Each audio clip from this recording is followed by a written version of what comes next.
to give our opinion. Okay. Okay, Godknows. What would you recommend? Oh, I would like parents, teachers to have this perfect hatred for corporal punishment. Cause Perfect hatred for corporal punishment. I like that. Yeah, so that's where, if we have to draw the line, so it would be in the mindset that no, this can never happen. So from there we can start the history making of corporal punishment being stopped in Nigeria. Okay, and this issue of busy parent syndrome, how do you think it has affected the Nigerian child when the mother is not around, the father is not around, and children are left all by themselves?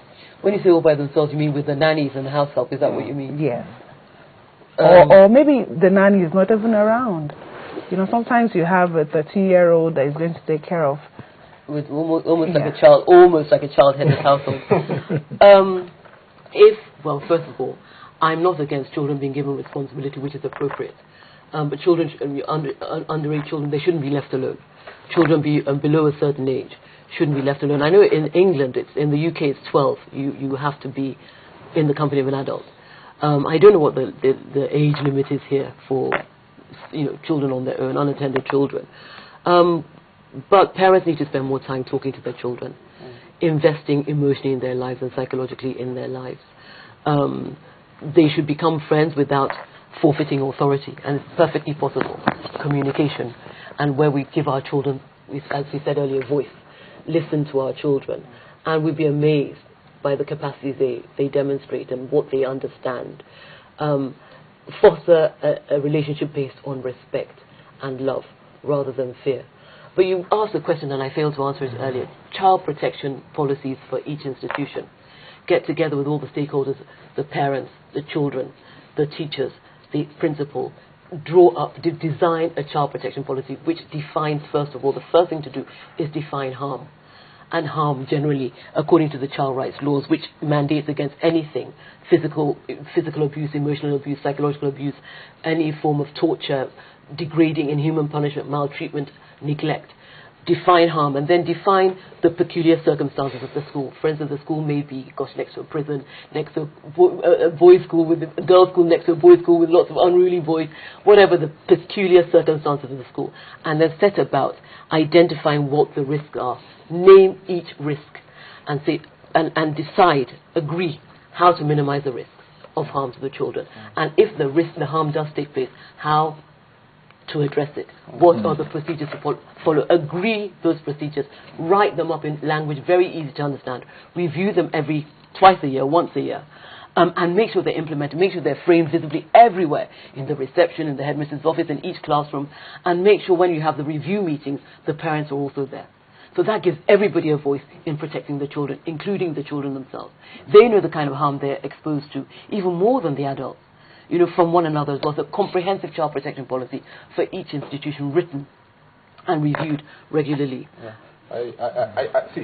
To your question, I want to see widening of access to education for street children.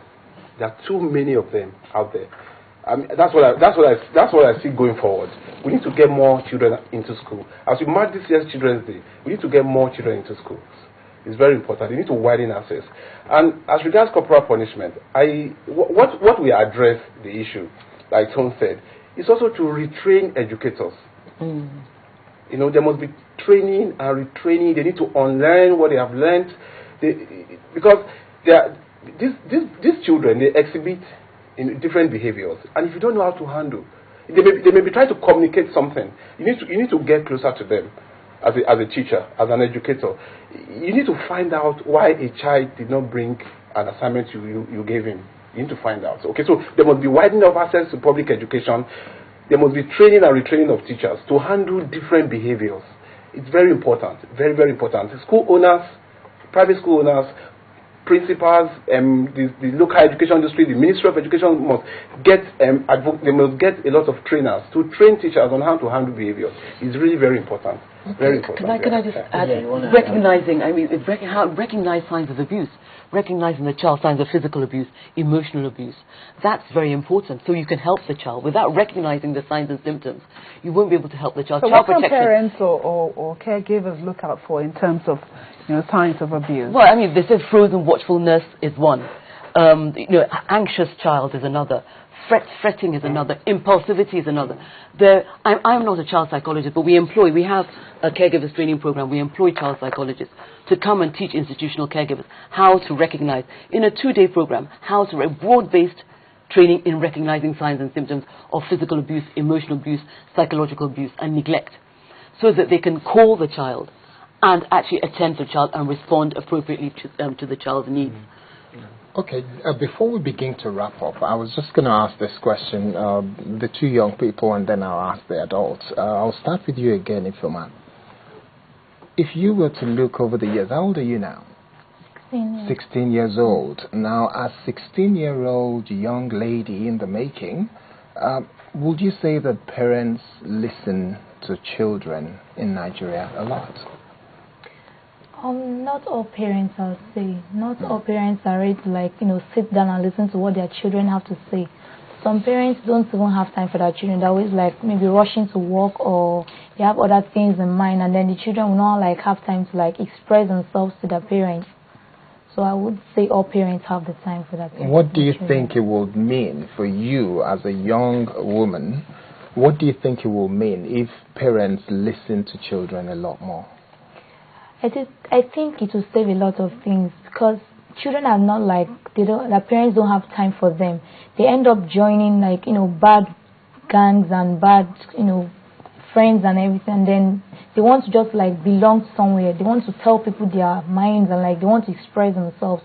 So as a result of this, they start telling the wrong people, and then this will start making them do things that they're not meant to do, because their parents don't have time for them. They want to express themselves, just ease themselves, tell someone okay, this is what's going on with me, what do you think I should do next?